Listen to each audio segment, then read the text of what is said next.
welcome back to the press conference at the official pre-season test here in Bahrain. As you can see, we're joined from left to right by Fernando Alonso, Sergio Perez and Alex Albon, and very shortly Carlos Sainz will be joining us as well. Spanish time, says Checo. Fernando, let's start with you. Yeah, we're on handheld mics. Back in the car yesterday, how much progress have you made since Barcelona? 1 second. He's here. He was having the Spanish siesta. I wish. Nice smooth start to things here today. Fernando, look, back to you. Progress since Barcelona. Yeah, obviously we had a strange day yesterday, and we had some issues that we attacked in the afternoon, especially when I jump in. So not the laps that we wanted, but yeah, we made some progress. I think the car felt better than Barcelona for sure. We brought some new things here, and more to come in the next days, and hopefully into the race one. So yeah, everyone is working flat out, and I'm happy. I'm optimistic that we will be much better in the next couple of days, and especially in race one. Are the temperatures and track characteristics here throwing up issues that you weren't seeing in Barcelona? Not really. I think we had a good surprise on that respect. I think the car is working well on high temperatures. We didn't have any issues on all the cooling systems and brakes and all the characteristics that Bahrain has different compared to Barcelona. So everything was running okay. And yeah, I think as I said, we are more optimistic than maybe 1 week ago. And Fernando, Otmar Safnauer started work with the team this week. What are your first impressions? Yeah, I spoke with him in the factory at the simulator day that I had before Bahrain, and yeah, he's into that, and he's working flat out. He has a lot of experience as well. And yeah, he's bringing a lot of motivation to all of us. So it's a great addition to the team. And, we have obviously high hopes that he will help us to grow quickly. And yeah, we are delighted to have him also here on the track today. Thank you, Fernando. Checo, can we come to you now? A lot of laps for you yesterday. How's progress with the RB18? Yeah, yesterday I think we had a good day. Plenty of laps, a lot of kilometers in the car. So yeah, looking forward to my final half day, which is tomorrow. I think the one of the things here is that the track is changing so much from 1 hour to the next one. The wind, the temperature. So it's difficult to make any predictions on that. But so far I'll say that we've had a good start. What about the outright pace of the car? How much of the work has been performance related so far? So far, we haven't done any performance running. I think at some point we have to do, and there's only half a day left in the car. So tomorrow we're gonna be doing more performing running, and we'll see how the car feels, in those type of circumstances. Okay, thank you, Checo. Alex, can we come to you now? A frustrating morning for the team with the brake issue and subsequent fire. Just quickly, how much damage is there to the car? I feel like it's worse than it looks. Obviously, fires are never great. It gets everywhere, but it should be okay. Hopefully, I don't know too much right now, but we'll see later on. See the damage. You said it's worse than it looks. Did I say that? Do you mean better than it looks? Okay. Just thought we'd better tidy that up. Look, let's look at some of the positives. It was a very solid day for you yesterday with more than 100 laps on the board. How's the car? Feels good. We got good mileage, something which we've been focused on in the last in Barcelona, and we've managed to get, again, good laps in yesterday. Feels like there's a little bit of tweaking to do with the setup, but otherwise nothing out of the normal. And yeah, feels like we've gone into this new car with a good foundation. Okay, thank you. And Carlos, coming to you now. Another promising day for Ferrari yesterday, in very different conditions to Barcelona as well. How much confidence does that give you? Yes, still obviously not much, because we still are going through our run plan, going through the things that we want to test before going here for the race weekend.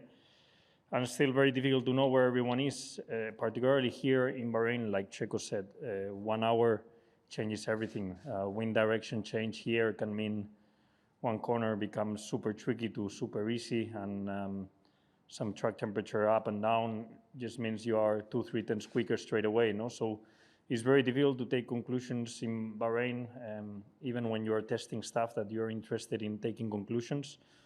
It's particularly challenging because the track keeps changing and keeps evolving every half an hour, basically. We're seeing Ferrari testing new bits here. How much do you enjoy this fast rate of development from a driving point of view? Yeah, for us, the main priority is to solve the issues that we have with the bouncing, just to make the car a bit more consistent, a bit more drivable, more comfortable for the driver. And obviously, you've seen that we've brought quite a few upgrades on them.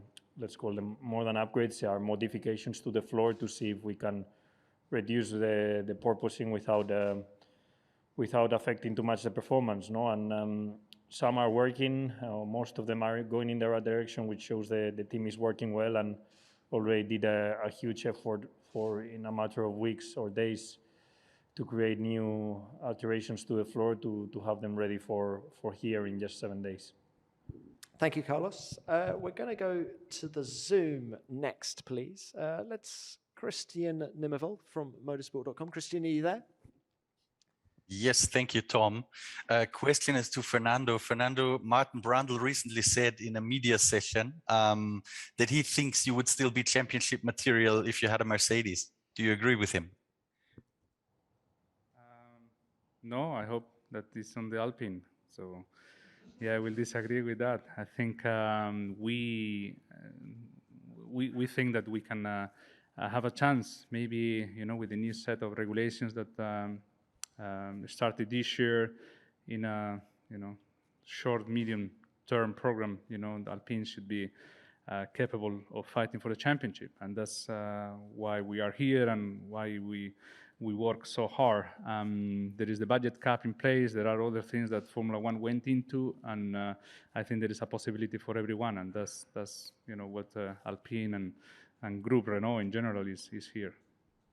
Thank you, Fernando. Let's go to the room here in Bahrain now. Who's got our first question, please? John Noble from motorsport.com. To all four of you. In Barcelona, apart from the porpoising problem, the cars seemed quite compliant. There weren't many mistakes. The tyres seemed quite easily manageable. This week's been a bit different. The tyres seem a bit more elevated temperature, a bit of thermal degradation, a lot more mistakes, cars trickier over the bumps. Have your perceptions of these 22 cars changed, and is here more realistic about what we can expect for the season than Barcelona was? Why don't we go left to right? Carlos, we'll start with you, please. Yeah, well, immediately when you put the car on track, you have a delta on grip, compared to Barcelona. I think the tarmac itself is a lot older, rougher, so immediately the car just has less overall grip, which I think is normal here in Bahrain. We always have this same delta also in all the other years, that a car that is always nice to drive in Barcelona, you arrive to Bahrain and everything is a bit trickier just because the grip is lower. If on top of that you add the fact that it's a lot bumpier, and we know these cars are running stiffer in general, then probably the limitations are exposed a bit more, and that's, I guess, why you see people doing some extra mistakes, some lockups, some corrections.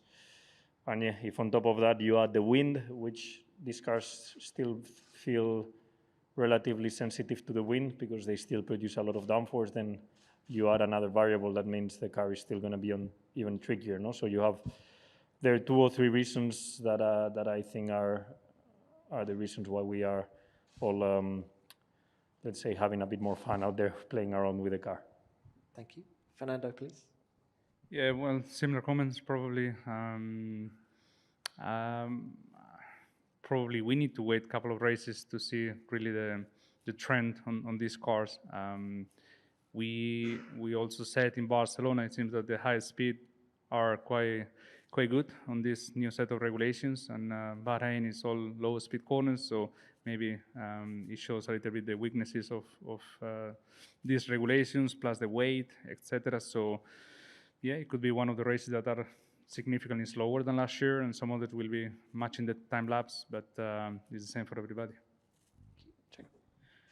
Yeah, I think I will agree with what it's been said. I think we have to wait a couple of races to really understand, we're learning from these cars in very different circuits. Barcelona and Bahrain are probably the most dramatic change, between them, just in temperature. Yeah, we just have to wait and see a couple of different circuits and get a read. I think it's going to be very interesting also the race conditions.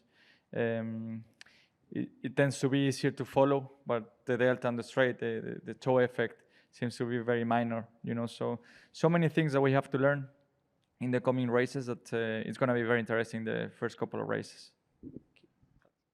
Yeah, well, I think these three sums it up very well. So for me, it doesn't feel too different to previous years. As Fernando said, I think it's the weight and the nature of the track as well as the temperature that's hitting us. I feel like it's not going to be.